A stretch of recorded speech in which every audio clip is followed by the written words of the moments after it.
Okay.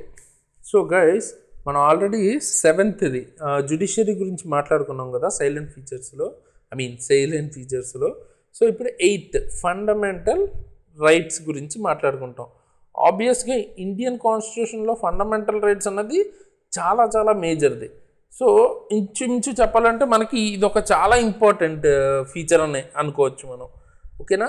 And Indian constitution గురించే కాదు, జనరల్గా అసలు కాన్స్టిట్యూషన్లో ఏ కాన్స్టిట్యూషన్కైనా రైట్స్ అన్నదే కదా అసలు మనం కాన్స్టిట్యూషన్కి మేజర్గా ఉండాల్సిన first important thing.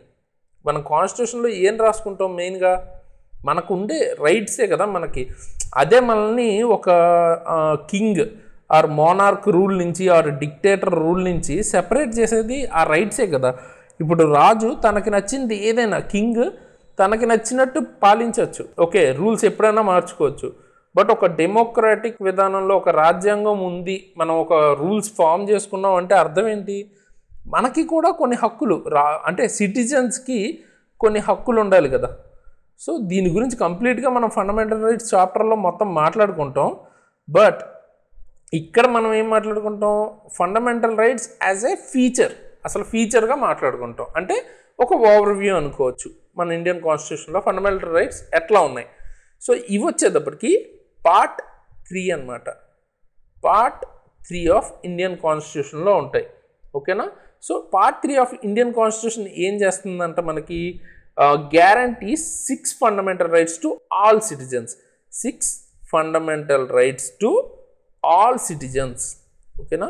All citizens అంటే ఇర్రెస్పెక్టివ్, అసలు అంటే మనకి ఇప్పుడు ఏపీలో వాళ్ళకు ఒకలాగా, లేకపోతే తెలంగాణలో ఒకలాగా, జమ్మూ కాశ్మీర్ అయితే ఒకలాగా, ఇట్లా కాకుండా మనం ఇండియా మొత్తం ఆల్ సిటిజన్స్, ఇండియన్ సిటిజన్స్కి సేమ్ ఫండమెంటల్ రైట్స్ ఉంటాయన్నమాట. 6 ఫండమెంటల్ రైట్స్ ఉన్నాయని చెప్తున్నారు పార్ట్ 3 ప్రకారం.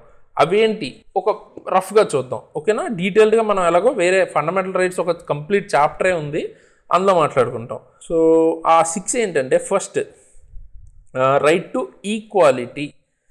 ఇక్కడ ఏం మాట్లాడుతున్నాం? ఈక్వాలిటీ గురించి మాట్లాడుతున్నాం. సో అది మనకి రైట్ టు ఈక్వాలిటీ ఉంది. ఓకే, రైట్ టు ఈక్వాలిటీ ఫస్ట్ది కదా, మొత్తం రాద్దాం. రైట్ టు ఈక్వాలిటీ ఇది వచ్చేటప్పటికి ఆర్టికల్ 14 to 18 వరకు ఉంటాయన్నమాట. ఇందులో ఆర్టికల్ 14 to 18 ఇండియన్ కాన్స్టిట్యూషన్లో దేన్ని డీల్ చేస్తుందంటే ఫండమెంటల్ రైట్స్, దట్టు పర్టికులర్గా మనకి రైట్ టు ఈక్వాలిటీ గురించి మాట్లాడుతుంది. నెక్స్ట్ చూసుకుంటే రైట్ టు ఫ్రీడమ్. ఓకే, ప్రతిసారి రైట్ టు అంతా రాయను, ఎందుకంటే మీకు టైం సేవ్ అవుతుంది కాబట్టి. మీరు అర్థమైంది కదా. సో రైట్ టు ఫ్రీడమ్, ఇక్కడ మనం దేని గురించి మాట్లాడుకుంటున్నాం? మన ఫ్రీడమ్, సిటిజన్స్ యొక్క ఫ్రీడమ్, వాళ్ళకున్న రైట్ ఏంటి, వాళ్ళ ఫ్రీడమ్కి సంబంధించి అంటే ఆర్టికల్ 19 to 22 డీల్ చేస్తుంది. ఓకేనా? ఆర్టికల్ 19 to 22లో రైట్ మనకి ఏమేమి ఫ్రీడమ్కి రిలేటెడ్ రైట్స్ ఉన్నాయి అన్నది ఇక్కడ మనం డిస్కస్ చేస్తుంది మన కాన్స్టిట్యూషన్లో. నెక్స్ట్ థర్డ్ది అది చూసుకుంటే రైట్ ఎగెయినెస్ట్. ఇది ఓకేనా? ఇప్పటిదాకా మనకున్న రైట్స్, ఇది ఎగెయినెస్ట్ గురించి చెప్తుంది. ఏంటి ఎగెయినెస్ట్? ఎగెయినెస్ట్ ఎక్స్ప్లాయిటేషన్. ఎక్స్ప్లాయిటేషన్ తెలుగులో ఎట్లా చెప్పాలి అంటే దోపిడీ అనొచ్చు, బట్ ఎగ్జాక్ట్గా మనకి మనీ దోపిడీ అన్నట్టు కాదు. సపోజ్ డబ్బు ఉన్న వాళ్ళు లేని వాళ్ళ దగ్గర నుంచి ఎక్స్ప్లాయిట్ చేశారు వాళ్ళ రిసోర్సెస్ని, అంటే ఫెయిర్గా కాకుండా అన్ఫెయిర్గా యూజ్ చేసుకుంటున్నారు, అంటే డబ్బులు ఇవ్వకుండా. సపోజ్ ఇదంతా ఎందుకు ఈజీగా చెప్పుకోవాలి అనుకుంటే, మీరు ఏదైనా ఒక సెలూన్ షాప్కి వెళ్ళారు, అక్కడ మీ సర్వీసెస్ తీసుకున్నారు, వాళ్ళకి డబ్బులు ఇవ్వలేదు. సో ఇది ఒక టైప్ ఆఫ్ ఎక్స్ప్లాయిటేషన్ అంటే ఎవరైనా వాళ్ళకున్న డిసడ్వాంటేజెస్ని, ఎవరికైనా ఏదో ఒక డిసడ్వాంటేజ్ ఉంటుంది కదా, ఆ డిసడ్వాంటేజెస్ని మీ అడ్వాంటేజ్కి అన్ఫేర్గా వాడుకోవటాన్ని ఎక్స్ప్లాయిటేషన్ అంటాం. ఓకే కదా? సో అటువంటి వాటిని అంటే వెట్టి చాకిరీ అంటారు, అట్లాంటివి ఉంటాయి కదా, ఇంతకుముందు ఉండేవి కదా. సో వాటిని ఎక్స్ప్లాయిటేషన్ అంటారు, అన్ఫేర్గా వాడుకోవటం అనమాట, డబ్బులు ఇవ్వకుండా సర్వీసెస్ వాడుకోవటం అలాంటివి. సో ఆ right against any type of ఎక్స్ప్లాయిటేషన్కి రిలేటెడ్ మనకి ఇందులో ఉంది. దాన్ని ఎగెయినెస్ట్గా అంటే ఎవరిని ఎక్స్ప్లాయిట్ చేయకూడదు అన్నట్టు. ఓకేనా? దీనికి వచ్చేటప్పటికి ఏమేమి ఆర్టికల్స్ ఉంటాయి? ఇది వచ్చేటప్పటికి ఆర్టికల్ 23 నుంచి 24. ఓకేనా? ఈ 2 ఆర్టికల్స్ మనకి దాని గురించి మాట్లాడతాయి. అండ్ తర్వాత నెక్స్ట్ ఇండియాలో ఇంకొక ఇంపార్టెంట్ థింగ్ ఖచ్చితంగా మాట్లాడాల్సింది ఏంటంటే right to freedom of religion. India is a secular country కదా, సో ఎవరు ఏ రిలీజన్ అయినా ఫాలో అవ్వచ్చు. దానికి సంబంధించి ఎలా ఫాలో అవ్వచ్చు ఏంటి అవన్నీ మనకి కంప్లీట్గా article 25 to 28 okay, article 25 to 28లో డీల్ చేసిందనమాట. సో మనకి నచ్చిన రిలీజన్ ఫాలో అవ్వచ్చు బేసిక్గా చెప్పాలంటే. బట్ అందులో 25 ఏంటి, 26 ఏంటి, 27 ఏంటి అవన్నీ మాట్లాడుకుందాం. అంటే రిలీజన్ బేస్ చేసుకునే ట్యాక్స్ ఉండకూడదు, ఇటువంటివన్నీ ఉంటాయన్నమాట అందులో. సో ఓకేనా, అవన్నీ మాట్లాడుతుంది ఈ ఆర్టికల్స్లో. దీన్ని మొత్తం ఈ మూడిటిని కలిపి 25 to 28 ఆర్టికల్స్ని ఫ్రీడమ్ ఆఫ్ రిలీజన్ అనొచ్చు. ఓకే, నెక్స్ట్ వచ్చేటప్పటికి cultural and educational rights. Educational rights అనమాట. ఎడ్యుకేషనల్ రైట్స్ బయట కొంచెం ఫంక్షన్స్ అవి జరుగుతున్నాయి, అందుకనే కొంచెం నాకు కూడా వీడియో చేయడానికి డిలే అయ్యింది. అవి కొంచెం ఇగ్నోర్ చేసేయండి ఓకేనా. ఏమైనా చిన్న చిన్న నాయిసెస్ వచ్చినా లేదా బయట ఏమైనా అట్లాంటివి ఉంటే కొంచెం ఇగ్నోర్ చేయండి, ఎందుకంటే అవి మన కంట్రోల్లో లేవు. మ్యాక్సిమం నేను ట్రై చేస్తున్నాను నాయిస్ లేకుండా చేయడానికే. సో ఓకేనా, అది కొంచెం అవాయిడ్ చేసేయండి. అది పక్కన పెట్టేసి క్లాస్ మీద ఫోకస్ చేయండి. నెక్స్ట్ ఇది వచ్చేటప్పటికి ఆర్టికల్ 29-30 ఓకేనా. ఇందులో ఏంటంటే మన కల్చర్కి సంబంధించి ఎడ్యుకేషన్ సంబంధించి rights, cultural and educational rights ఇందులో డీల్ చేశారు ఓకేనా. ఇవి డీటెయిల్గా మనం అసలు ఏంటి అన్నది మన ఫండమెంటల్ రైట్స్ మొత్తం చాప్టర్ చాలా పెద్ద చాప్టర్ అది. సో ఆ చాప్టర్ ఎలాగో మాట్లాడుకుంటాం, అది తర్వాత మనం ఎలాగో మాట్లాడుకుంటాం కాబట్టి అక్కడ మీకు డీటెయిల్ వస్తుంది, ఇక్కడ అక్కర్లేదు, జస్ట్ బేసిక్ అర్థమైతే చాలు. సో ఎఫ్ని పక్కన పెట్టి కొంచెంసేపు జీ గురించి మాట్లాడుకుందాం. జీ ఏంటంటే రైట్ టు కాన్స్టిట్యూషనల్ రెమెడీస్.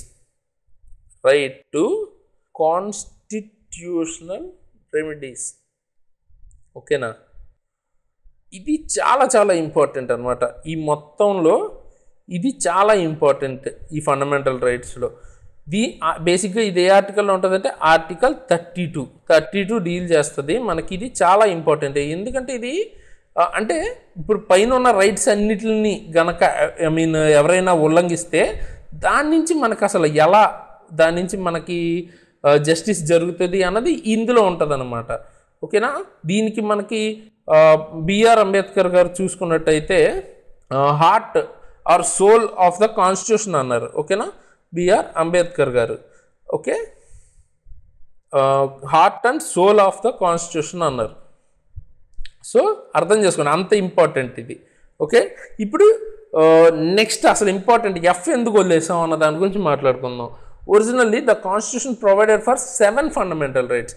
ఇప్పుడు మనం ఎన్ని ఉన్నాయి మొత్తం ఫండమెంటల్ రైట్స్ చూడండి, 1 2 3 4 5 6.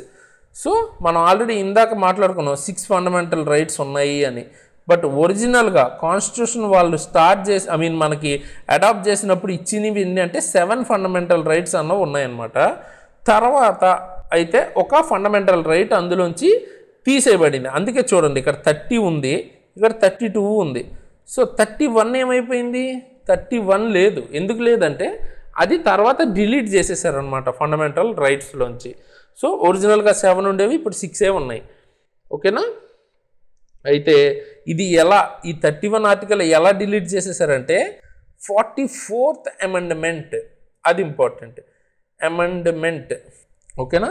44th అమెండ్మెంట్ ఇయర్ ఎప్పుడు 1978. సో 1978 44th అమెండ్మెంట్ ద్వారా మనకి ఈ ఫండమెంటల్ రైట్ ఎఫ్ అన్నది తీసేశారనమాట.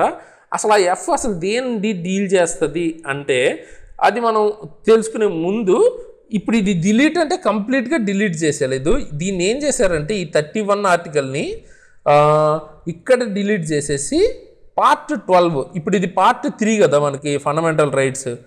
పార్ట్ 12 అంటే ఎంత, ఇట్లా రాస్తాం రోమన్లో. సో పార్ట్ 12లో ఆర్టికల్ 300A ఓకే, ఆర్టికల్ 300Aలోకి మార్చారనమాట. ఎందుకంటే ఇక్కడ ఉందనుకోండి దాన్ని ఏమంటాం మనం, ఫండమెంటల్ రైట్ అంటాం. బట్ ఇప్పుడు దీన్ని ఏం చేశారంటే లీగల్ రైట్ కింద మార్చారు ఓకేనా?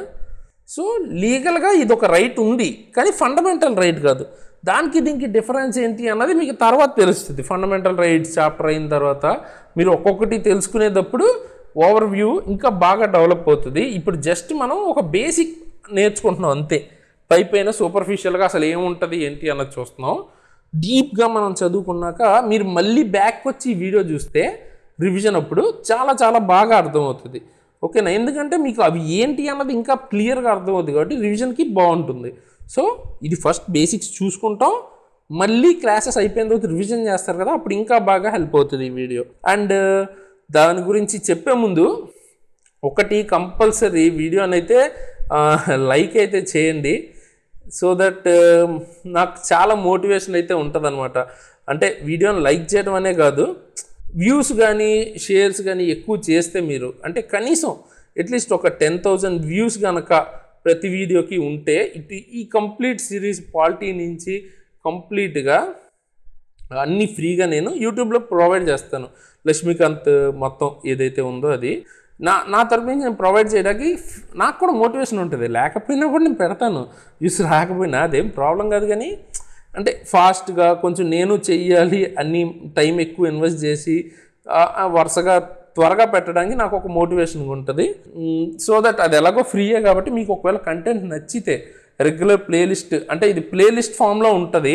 అంటే ఒక వీడియో తర్వాత ఒక వీడియో నేను లాస్ట్లో మీరు వీడియో చివరిలో కూడా చూస్తే మీకు ప్లేలిస్ట్ ఉంటుంది, చూపిస్తాను. అండ్ కింద డిస్క్రిప్షన్లో కూడా ప్లేలిస్ట్ లింక్ ఉంటుంది. ఆ ప్లేలిస్ట్ అన్నది ఓపెన్ చేసి వరుసగా చాప్టర్స్ మొత్తం అన్నీ చూసుకోవచ్చు మీరు పాలిటీ కంప్లీట్గా ఫ్రీగా.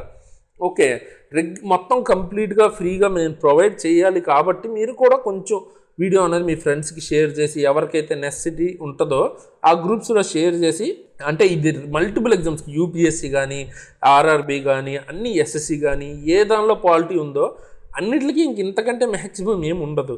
సో ఇదే హైయెస్ట్ కాబట్టి ఫ్రీగా ఎలాగో మీకు ఇంత మంచి యూపీఎస్సీ లెవెల్ కంటెంట్ వస్తుంది కాబట్టి ఒక లైక్ అయితే చేయండి, కుదిరితే షేర్ చేయండి. సో దట్ మోటివేటింగ్ ఉంటుంది. ఇది కనుక సక్సెస్ అయితే మనం వేరేవి ఎకనామీ అన్నీ కూడా పెట్టచ్చు ఫ్రీగా. సో మీ సపోర్ట్ని బట్టి నేను ఖచ్చితంగా చేస్తాను. దాని తర్వాత లైవ్ డౌట్స్ అవన్నీ కూడా చేయొచ్చు మనం. సో మీ సపోర్ట్ ఎంత ఉంటుంది అన్నది ఇంపార్టెంట్. ప్రతి వీడియోకి ఇది మాత్రం కొంచెం గుర్తుపెట్టుకుని చేయండి. లైక్ నేను ప్రతి వీడియోలో లైక్ షేర్ అడగను, ఎందుకంటే నేను క్లాసెస్ మీద ఎక్కువ ఫోకస్ చేస్తాను. సో దాని మీద ఎక్కువ అంటే నేను గుర్తు చేయడానికి ఏదో చెప్తాను ఒక్కోసారి, బట్ మీరు మాత్రం గుర్తుపెట్టుకుని ప్రతి వీడియోని లైక్ అయితే చేయండి మన ఛానల్ది.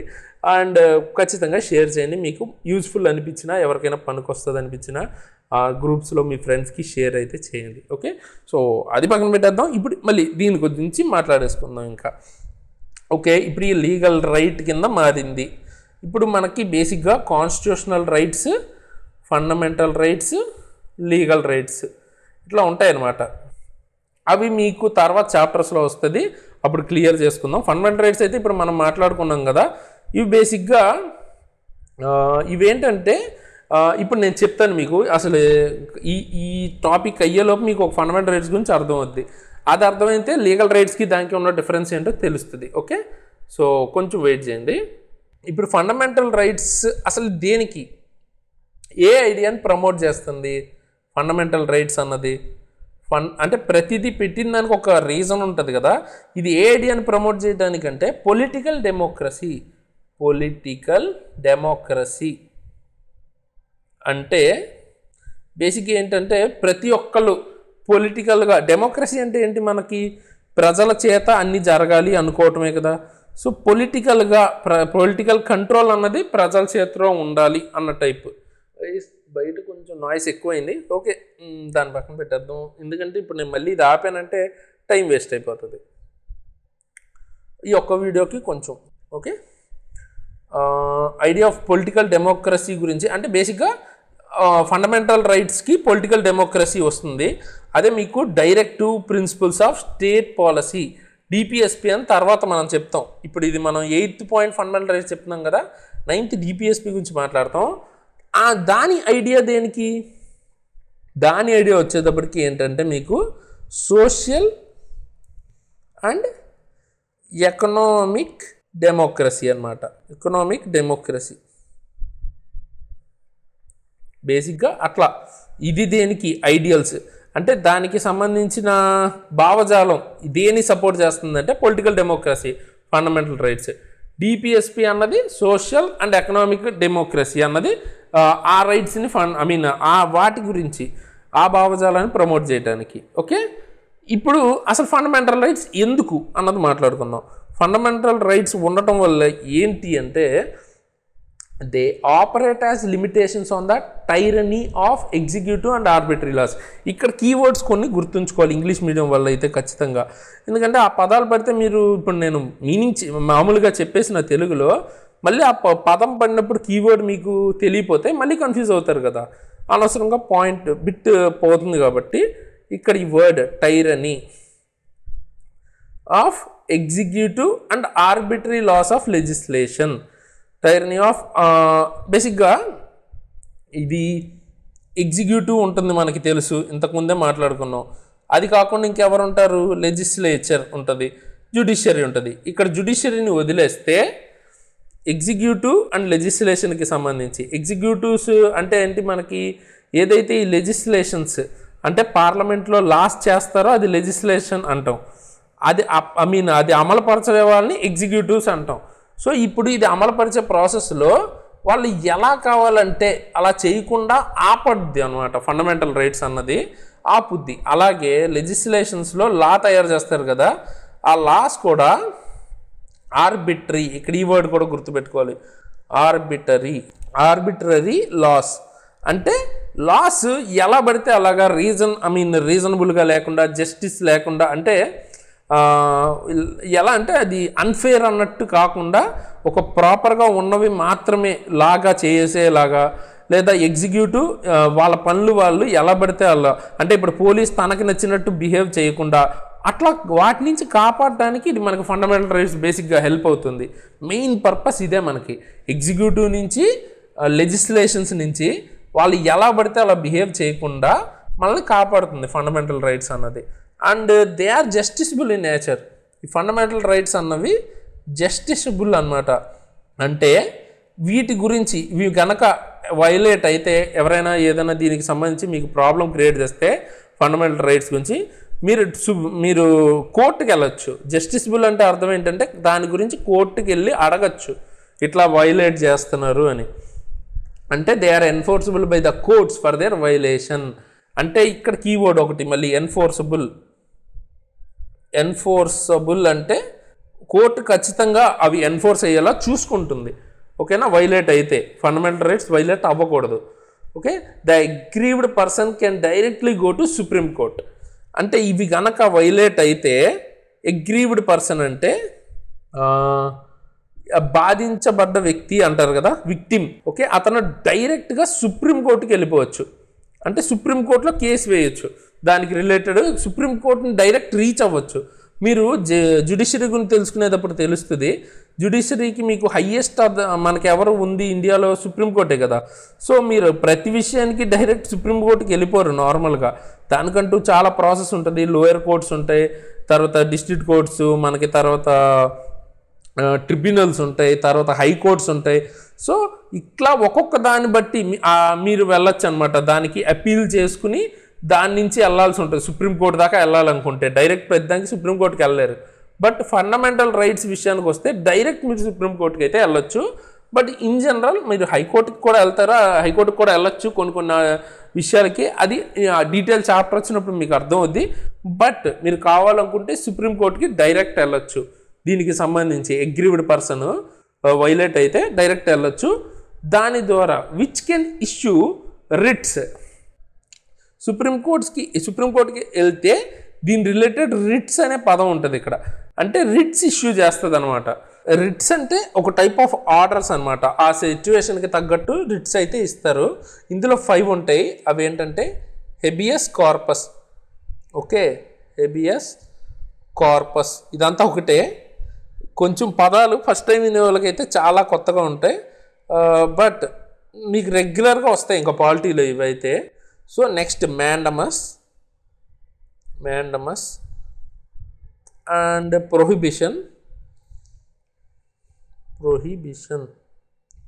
తర్వాత సెన్ష్యూరీ, సెన్షరీ. ఇంకా ఫిఫ్త్ది వచ్చేటప్పటికి క్యో వారెంటో. ఒక అంటే సింపుల్గా చెప్పేస్తాను, తర్వాత మనం డీటెయిల్గా మాట్లాడుకోవచ్చు.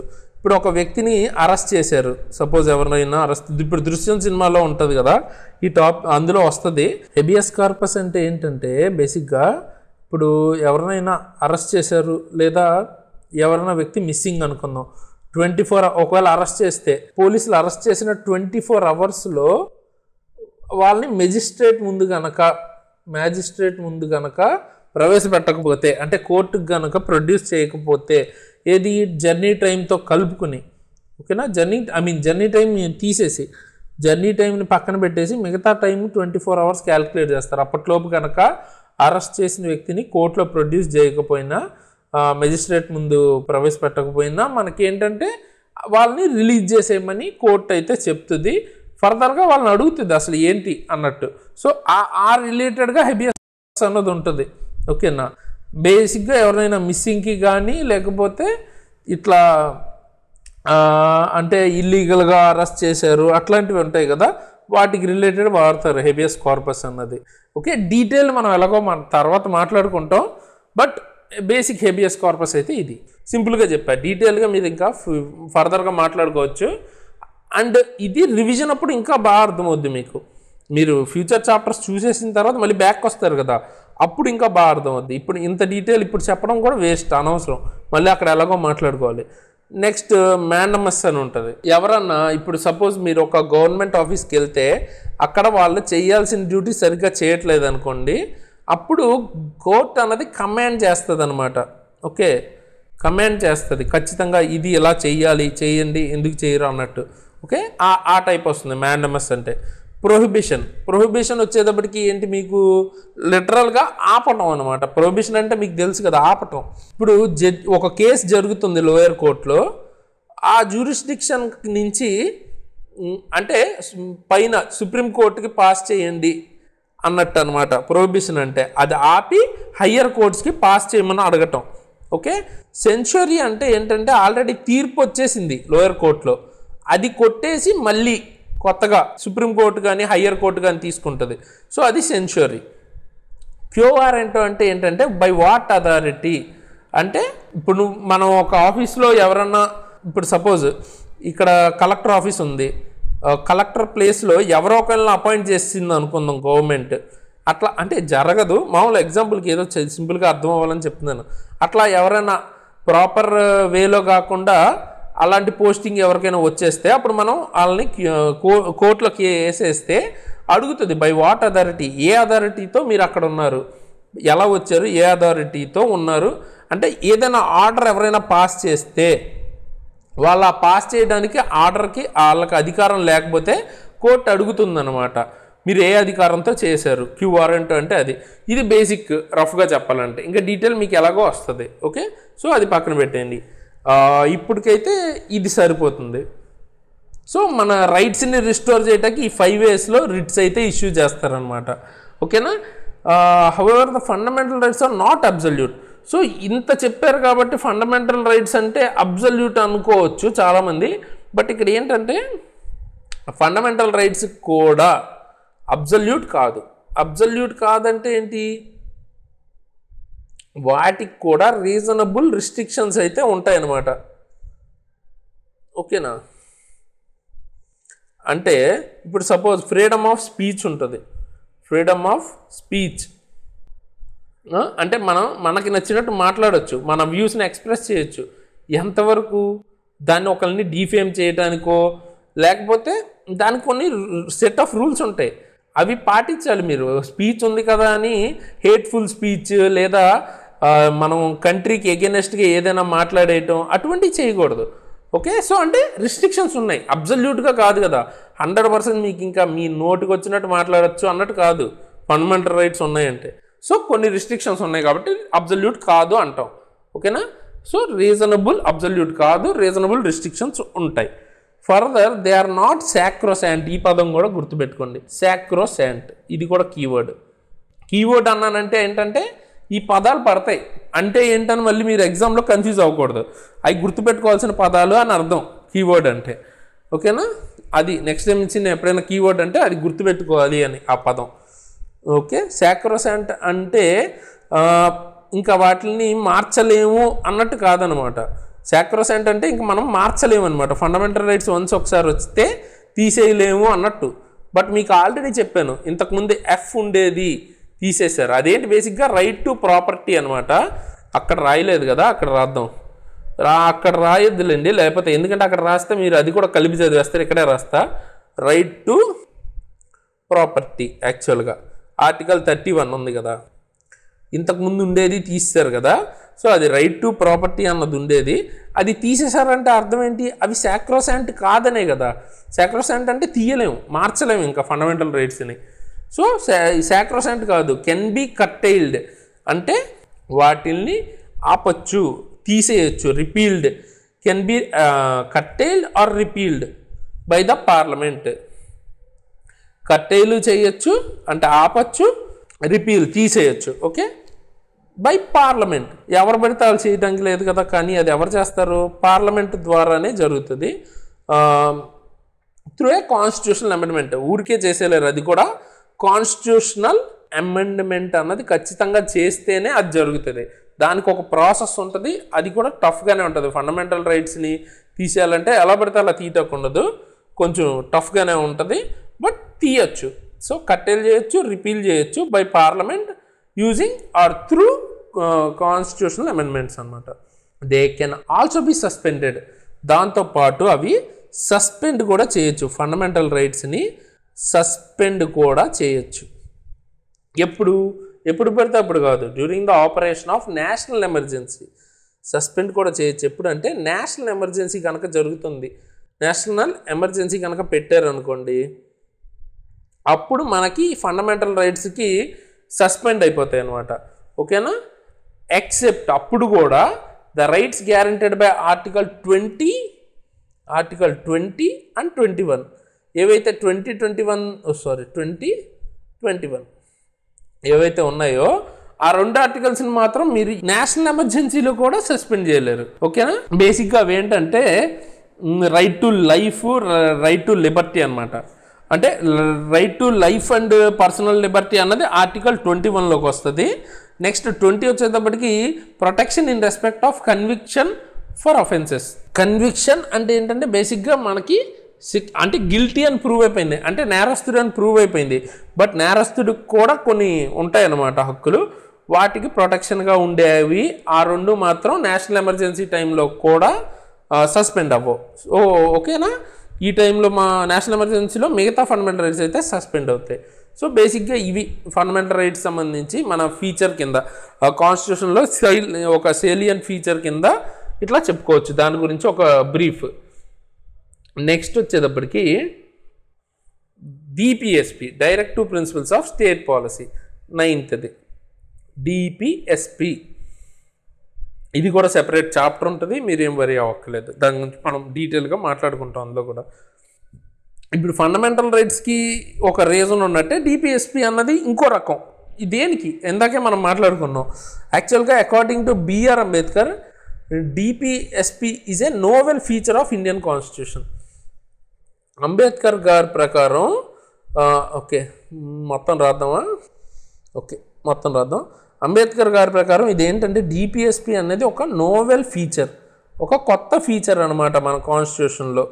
ఓకేనా? డిపిఎస్పి అన్నది ఎవరి దృష్టిలో, బిఆర్ అంబేద్కర్ గారి దృష్టిలో. Okay, they are enumerated in part 4. ఇందాక మనం మాట్లాడుకున్నాం ఫండమెంటల్ రైట్స్ ఎందులో ఉన్నాయి, పార్ట్ 3లో. ఇక్కడ వచ్చేటప్పటికి డిపిఎస్పి పార్ట్ 4లో ఉంటుంది అనమాట.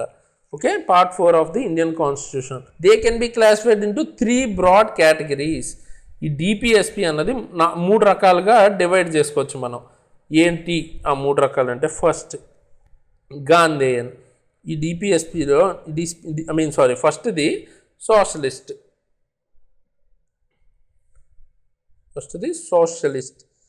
సోషలిస్టిక్. సెకండ్ది వచ్చేటప్పటికి గాంధేయన్. నెక్స్ట్ వచ్చేటప్పటికి లిబరల్ ఇంటలెక్చువల్. థర్డ్ది liberal intellectual. Socialistic, Gandhian, liberal intellectual. ఏంటివి అంటే ఇప్పుడు డిపిఎస్పిలో కొన్ని యాక్ట్స్ కానీ ఉంటాయి కదా, ఆర్టికల్స్. ఈ ఆర్టికల్స్ని గ్రూప్స్గా, కొన్ని ఆర్టికల్స్ని దాని ఫీచర్స్ని బట్టి సోషలిస్ట్ అంటాం, కొన్ని ఆర్టికల్స్ని వాటి ఫీచర్స్ని బట్టి గాంధేయన్ అంటే గాంధీ గారి ఐడియాలజీలో ఉన్నాయి, ఇవి సోషలిస్టిక్ ఐడియాలజీలో ఉన్నాయి, ఇవి లిబరల్ ఐడియాలజీలో ఉంటాయి, ఇంటలెక్చువల్ ఆ ఐడియాలజీ అనమాట. అట్లా డివైడ్ చేసుకోవచ్చు మనం. ఓకేనా. తర్వాత the directive principles are meant for promoting the ideal of social and economic democracy. ఇందాకే మనం మాట్లాడుకున్నాం బేసిక్గా ఐడియా కానీ అది ఏ ఐడియల్ అంటే ఏ భావజాలంతో ఇది మనకి వర్క్ అవుతుంది అంటే సోషల్ పైనే మాట్లాడుకున్నాం, ఫండమెంటల్ రైట్స్తో పాటు సోషల్ అండ్ ఎకనామిక్ డెమోక్రసీ కోసం. Okay, economic democracy. Fundamental rights ఏంటి? Political democracy. ఓకేనా, ఆ డిఫరెన్స్ గుర్తుపెట్టుకోవాలి. They seeks to establish a welfare state. బేసిక్గా ఈ డిపిఎస్పి ద్వారా మనం ఏం చేయాలనుకుంటున్నాం అంటే, ఆర్ కాన్స్టిట్యూషన్ ఏం చేయాలనుకుంటున్నారంటే వెల్ఫేర్ స్టేట్ని చెయ్యాలి అని భావిస్తుంది అనమాట. Okay, welfare state in India. Welfare state అంటే ఏంటి? బేసిక్గా మీకు ఇప్పుడు సంక్షేమం అంటాం కదా తెలుగులో, అంటే ఒకవేళ లేని వాళ్ళకి కూడా కొన్ని సబ్సిడీస్ ఇస్తారు, అట్లా అందరినీ బాగా చూసుకోవడానికి, బేసిక్గా రాష్ట్రంలో ఉన్న అందరినీ బాగా చూసుకోవడానికి అన్నది వెల్ఫేర్ స్టేట్ అని మెయిన్గా బేసిక్గా అంటే. ఓకేనా, అంటే లేని వాళ్ళని ఉన్న వాళ్ళని అందరినీ ఈక్వల్గా వచ్చేలా మనం ట్రై చేయటం అనమాట, ఇన్ఈక్వాలిటీస్ పోగొట్టేలాగా. ఓకే, బేసిక్గా వెల్ఫేర్ అంటే సంక్షేమం దృష్ట్యా డిపిఎస్పి అన్నది చూస్తుంది. సో ఇప్పుడు అన్లైక్ ద ఫండమెంటల్ రైట్స్, ఇప్పుడు ఫండమెంటల్ రైట్స్ జస్టిసబుల్ అని ఆల్రెడీ మాట్లాడుకున్నాం. అంటే ఏంటి? కోర్టుకి వెళ్తే మనం ఫండమెంటల్ రైట్స్ గురించి కోర్టు దానికి సంబంధించి ఏమన్నా ఆర్డర్స్ ఇవ్వగలుగుతుంది. ఓకేనా, బట్ ఇక్కడ హౌఎవర్ మనకి ఈ డిపిఎస్పి వచ్చేటప్పటికి ఏమవుతుంది? డిపిఎస్పి వచ్చేటప్పటికి నాన్ జస్టిసబుల్ అన్నమాట. నాన్ జస్టిసబుల్ అంటే ఈ ఫండమెంటల్ రైట్స్ అన్నవి కోర్టులో మనం అంటే ఇప్పుడు ఇందులో ఉన్న రూల్స్ ఉన్నాయి కొన్ని డిపిఎస్పిలో. ఈ డిపిఎస్పిలో ఏదో ఒకటి పాటించట్లేదని మనం కోర్టుకి వెళ్ళలేం, కోర్టు ఏం చెప్పదన్నమాట, పాటించాలి కంపల్సరీ అన్నట్టు ఏం లేదు. మరి అప్పుడు ఇది ఎందుకు అంటే ఒక మారల్ ఆబ్లిగేషన్ అనమాట. అంటే ఇవి కూడా ఉన్నాయి, మారల్ ఆబ్లిగేషన్ అంటే మారల్గా ఇవి పాటించాలి అన్నట్టు యాక్చువల్గా. ఎందుకు? The constitution itself declares that these principles are fundamental in governance of the country.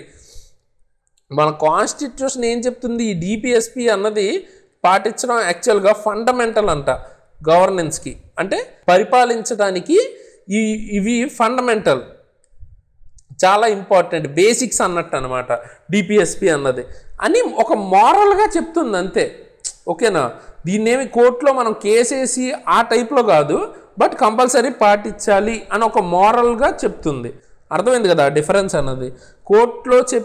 Court కనుక జస్టిసబుల్ అంటే ఇప్పుడు అవి చేయకపోతే మనం కోర్టుకి వెళ్ళొచ్చు, నాన్ జస్టిసబుల్ అంటే వెళ్ళలేము. బట్ వెళ్ళకపోయినా ఇది మనకి ఎందుకు ఇచ్చారు, మన కాన్స్టిట్యూషన్ ఎందుకు ఉంది అంటే మారల్ ఆబ్లిగేషన్ కోసం. అంటే ఇది గవర్నెన్స్ ఎలా చెయ్యాలి, బేసిక్గా ఫండమెంటల్ రైట్స్ మనల్ని కాపాడుతుంది, తప్పుగా కనుక గవర్న్ చేస్తే మనల్ని కాపాడుద్ది. అసలు ఎలా గవర్న్ చేయాలి అన్నది ఎవరు చెప్తుంది? డిపిఎస్పి చెప్తుంది. Okay, it shall be the duty of the state to apply these principles in making laws. అంటే లాస్ చేసేటప్పుడు వాళ్ళు ఇవి ఐడియాస్ అన్నవి డిపిఎస్పిని దృష్టిలో పెట్టుకుని లాస్ చేయాలి, మారల్గా అది కరెక్ట్ పద్ధతి అని అనమాట. ఓకేనా, బట్ అలా చేయకపోయినా అడగటానికి అయితే మనకి ఏం లేదు రైట్. అంటే రియల్ ఫోర్స్ ఏంటి మనకి? ఇప్పుడు లా ఏదైనా తప్పు అయితే రియల్ ఫోర్స్ వాళ్ళు దేనికి? పబ్లిక్ ఒపీనియన్ గురించి ఆలోచిస్తారు. పబ్లిక్ ఒపీనియన్ అంటే ఒక లా తప్పు ఉంటే, అంటే ఒక లా వాళ్ళు తీసుకొచ్చారు, ఆ లా అన్నది మారల్గా కరెక్ట్గా లేదు అంటే ఖచ్చితంగా పబ్లిక్ ఒపీనియన్లో ఏముంటుంది మీకు? పబ్లిక్ నెక్స్ట్ టైం వాళ్ళకి ఓట్ వేయరు. సో రియల్ ఫోర్స్ ఇక్కడ ఏంటి మనకి? పబ్లిక్ ఒపీనియన్ అన్నది, పబ్లిక్ ఒపీనియన్ అన్నది మనకి రియల్ ఫోర్స్. అంటే డిపిఎస్పి ఉంది, అది moral obligation, but real force ఏంటి? Public opinion. వాళ్ళ ఓటుకి ఎక్కువ రియల్ ఒపీనియన్ కాబట్టి, అంటే నెక్స్ట్ టైం ఓట్ వేయరు అన్నది మైండ్లో పెట్టుకుని వాళ్ళు ఏ లా అయినా తీసుకొస్తారు. ఓకేనా, ఆ డిఫరెన్స్ అయితే అర్థం చేసుకున్నారు కదా. అది. Next in the Minerva mill case 1980. ఇప్పుడు ఇక్కడ చాలా కేసులు అయితే వస్తాయన్నమాట. కేశవానంద భారతి కేసు అని ఇంకా చాలా రకరకాల కేసెస్ అయితే వస్తాయి ఫండమెంటల్ రైట్స్లోను డిపిఎస్పి చాప్టర్లోను. సో ఒక్కొక్క వచ్చినప్పుడు అందులో సుప్రీంకోర్టు మనకు ఒక్కొక్క స్టేట్మెంట్ అయితే ఇస్తుంది. ఈ 1980 మినర్వా మిల్స్ కేసు అని ఒకటైతే జరిగింది. ఓకే, ఇందులో సుప్రీంకోర్టు ఏం చెప్పింది అంటే ఇండియన్ కాన్స్టిట్యూషన్, ఓకేనా, Indian constitution is founded on the bedrock of the balance between the fundamental rights and DPSP. Okay, చూడండి ఈ స్టేట్మెంట్ అన్నది సుప్రీంకోర్టు ఇచ్చింది. అంటే ఇండియన్ కాన్స్టిట్యూషన్ అసలు ఎట్లా తయారు చేశారంట, ఇక్కడ ఫండమెంటల్ రైట్స్ గొప్ప డిపిఎస్పి గొప్ప అన్నట్టు ఉండదు. అంటే మనకి జస్టిసబుల్ విషయంలో ఫండమెంటల్ రైట్సే ఎక్కువ. బట్ కానీ ఈ కేసు ప్రకారం చూస్తే అంటే మీకు డీటెయిల్గా ఈ కేసు గురించి మాట్లాడుకుంటేనే మీకు అర్థమవుద్ది ఎందుకు అందులో ఏమవుతుందంటే ఒక ఫండమెంటల్ రైట్స్ని డిపిఎస్పి అన్నది క్రాస్ చేస్తుంది అనమాట. అంటే యాక్చువల్గా ఫండమెంటల్ రైట్స్ని పాటించాలి కదా, బట్ అందులో ఫండమెంటల్ రైట్స్ని దాటి డిపిఎస్పి ఒకటి అమలు చేయడానికి ఒక ఫండమెంటల్ రైట్ అడ్డొచ్చినప్పుడు దానికి డిపిఎస్పికి ఎక్కువ వెయిటేజ్ ఇస్తారు. అంటే అర్థం ఏంటి, ఇక్కడ ఆ balance between fundamental rights and DPSP అన్నది బేసిక్గా అది ఇంపార్టెంట్. సో ఇక్కడ ఆ బ్యాలెన్స్ అన్నది ఫండమెంటల్ రైట్స్కి డిపిఎస్పికి ఆ బ్యాలెన్స్ అన్నదే మనకి అది బెడ్ రాక్ అనమాట, మన కాన్స్టిట్యూషన్కి ఫౌండేషన్ అనమాట అది, ఓకేనా అని చెప్పింది సుప్రీంకోర్టు. ఆ బ్యాలెన్స్ అన్నది ఎందుకు అలా చెప్పింది, ఫండమెంటల్ రైట్స్ ఇంపార్టెంట్ అని మీకు ఇప్పుడు అనిపించచ్చు. ఒకవేళ కొత్త వాళ్ళు అయితే మీరు ఆ చాప్టర్స్ చదివినప్పుడు ఆ కేసులన్నీ వచ్చినప్పుడు మీకు క్లారిటీ వస్తుంది. ఇప్పుడుకైతే మీకు ఒకవేళ అర్థమయ్యి అంటే ఆ సూపర్ఫిషియల్ నాలెడ్జ్ ఉంచుకోండి. ఒకవేళ మీకు ఏమైనా అర్థం కాకపోయినా వదిలేసేయండి, ఎందుకంటే సెపరేట్ చాప్టర్స్ పెద్ద పెద్ద చాప్టర్స్ ఉన్నాయి డీటెయిల్డ్గా దాని గురించి. మనం అది చదివిన తర్వాత ఇవి మళ్ళీ అర్థమవుతాయి. జస్ట్ మీకు ఒక ఐడియా అసలు ఏంటి అన్నది తెలుస్తుంది బేసిక్గా. ఫస్ట్ కొంచెం అది చదివి మళ్ళీ రివిజన్ ఖచ్చితంగా వీడియో మళ్ళీ వెనక్కి వచ్చి చూడండి, అప్పుడు రివిజన్ మీకు అర్థమవుతుంది ఏం చెప్తున్నాను ఏంటి అన్నది ఇంకా డీటెయిల్డ్గా, ఓకేనా. So no problem. Minerva mills కేసులో అయితే సుప్రీంకోర్టు ఈ మాట అయితే అందనమాట. Next 10th fundamental duties. అయితే 10th పాయింట్ కూడా చెప్దాం అనుకున్నాను, బయట అయితే చాలా నాయిస్ వస్తుంది. సో ఇప్పుడు ఆపేద్దాం, మళ్ళీ కొంచెం నాయిస్ తగ్గాక నేను సెపరేట్గా మళ్ళీ కంటిన్యూ అయితే చేస్తాను. మీరైతే డెఫినెట్గా కామెంట్స్ చేయండి, ఎంకరేజ్ చేయండి. డెఫినెట్గా మీరు చేయగలిగింది అంటే లైక్ చేయండి, మీ ఫ్రెండ్స్కి షేర్ చేసి గ్రూప్స్లో షేర్ చేసి, అండ్ ఖచ్చితంగా కంటిన్యూస్ వీడియోస్ వస్తుంటాయి పాల్ టీవీ. ఒక ప్లేలిస్ట్ పెడతాను, ఇప్పుడు ఎండ్లో వస్తుంది మీకు, ఎండ్ స్క్రీన్లో కింద డిస్క్రిప్షన్లో కూడా ఉంటుంది మీకు. అందులోకి వెళ్తే మీకు వరుసగా దీని ముందు చాప్టర్స్ వెనక చాప్టర్స్ అన్నీ కంప్లీట్ వస్తాయి. లక్ష్మీకాంత్కి సంబంధించి కంప్లీట్ పాలిటీ అన్నది మెల్లగా మనం మొత్తం కంప్లీట్ అయితే చేసుకుందాం. బట్ మీ సపోర్ట్ అయితే కావాలి, ఎందుకంటే అది ఒక మోటివేషన్ అనమాట. ఇంత కష్టపడి మనం చెప్పినప్పుడు కొంచెం ఎక్స్పెక్ట్ అయితే చేస్తాం. అండ్ మీలో ఎవరైనా ఇంకా మనకి ఇంకా బాగా సపోర్ట్ చేయాలి అనుకుంటే, డొనేట్ ఏమైనా చేయాలి మనీ అనుకున్న వాళ్ళు నా యూపీఐ ఐడి చెప్తాను, మీరు స్పాన్సర్ అయితే చేయొచ్చు. శరణ్ తేజస్ SARANTEJUS@kotak, ఓకేనా. ఇది నా యూపీఐ ఐడి. మీరు ఇఫ్ వాలంటరీగా ఏమైనా స్పాన్సర్ చేయాలి, డొనేట్ చేయాలి లేదా స్పాన్సర్ చేయాలి అంటే పేట్రియాన్ కింద దీన్ని ఇంకా ఎంకరేజ్ చేయాలనుకుంటే you can do that, okay. You can sponsor through that. Spellings అయితే పక్కన పెట్టండి, అవన్నీ నేను మైండ్లో పెట్టుకోవట్లేదు, జస్ట్ కంటెంట్ గురించి మాత్రం ఫోకస్ చేయండి.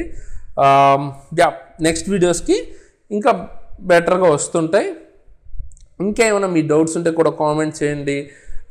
ఇంకా ఏమైనా బెటర్గా చేయొచ్చా ఏంటి అవి కూడా మెన్షన్ చేయండి, ఓకేనా. సో అది ఫ్రెండ్స్, ఈ వీడియోకి అయితే ఇంతే.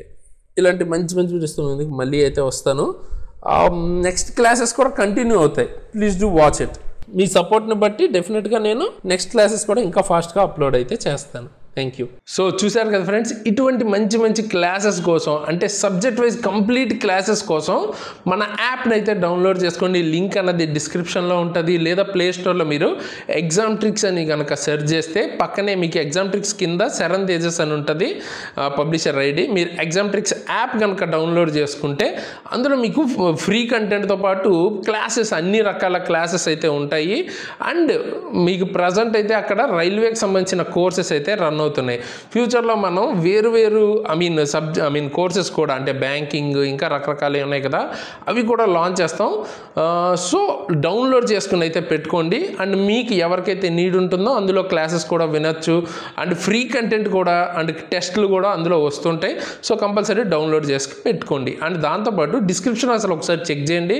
అందులో మీకు ఏంటంటే మన టెలిగ్రామ్ గ్రూప్ ఉంటుంది, కంపల్సరీ జాయిన్ అవ్వండి. ఎందుకంటే మీ డౌట్స్ అక్కడ క్లారిఫై చేసుకోవచ్చు. నన్ను పర్సనల్గా రీచ్ అవుట్ అవ్వాలనుకుంటే నా ఇన్స్టాగ్రామ్ ఐడి కూడా నేను మీకు కింద డిస్క్రిప్షన్లో ఇస్తాను. అండ్ బెస్ట్ బుక్స్, ఏ సబ్జెక్ట్కి ఏ బుక్స్, ఏ ఎగ్జామ్కి ఎలా చదవాలి బుక్స్ అన్నవి, ఏ బెస్ట్ బుక్స్ ఉంటాయి అన్నది కూడా నేను కింద డిస్క్రిప్షన్లో ఇస్తాను. సో కంపల్సరీ డిస్క్రిప్షన్ అయితే చెక్ చేయండి. అండ్ ఈ వీడియో కనుక మీకు నచ్చితే అండ్ ఇటువంటి క్లాసెస్ మీరు రెగ్యులర్గా కావాలి అనుకుంటే డెఫినెట్గా లైక్ చేసి మీ ఫ్రెండ్స్కి తప్పకుండా షేర్ చేయండి. ఏవైతే గ్రూప్స్ ఉంటాయో వాటిల్లో కూడా షేర్ చేయండి. ఎందుకంటే ఎక్కువ వ్యూస్ ఉంటే మాకు మోటివేటింగ్ ఉంటుంది. ఈ అనే కాదు, లేదా ఇంకా మిగతా సబ్జెక్ట్స్ కూడా మనం ఫ్రీగా కంప్లీట్గా యూట్యూబ్లో పెట్టచ్చు. మీ సపోర్ట్ని బట్టి మనం ఇంకా ఫ్రీ కంటెంట్ అనేది యూట్యూబ్లో తీసుకురావడానికి ఉంటుంది రెగ్యులర్గా. మీ డౌట్స్ ఏమైనా ఉంటే కింద కామెంట్ చేయండి. అండ్ దాంతోపాటు ఏదైనా ఫీడ్బ్యాక్ ఏమైనా ఇంప్రూవ్ చేసుకోవచ్చు అంటే చెప్పచ్చు, కామెంట్ రూపంలో చెప్తే నేను దాన్ని ఇంప్రూవ్ చేసుకోవడానికి కూడా ట్రై చేస్తాను. ఈ సబ్జెక్ట్కి సంబంధించిన కంప్లీట్ క్లాసెస్ అన్నవి మనం ప్లేలిస్ట్లో పెట్టాం. సో ఆ ప్లేలిస్ట్ అన్నది లాస్ట్లో వస్తుంది, మీరు స్క్రీన్ మీద చూడొచ్చు, లేదా డిస్క్రిప్షన్లో ఆ లింక్ కూడా ఉంటుంది, అక్కడి నుంచి అయినా చూడొచ్చు. సో ఒకసారి చెక్ చేయండి.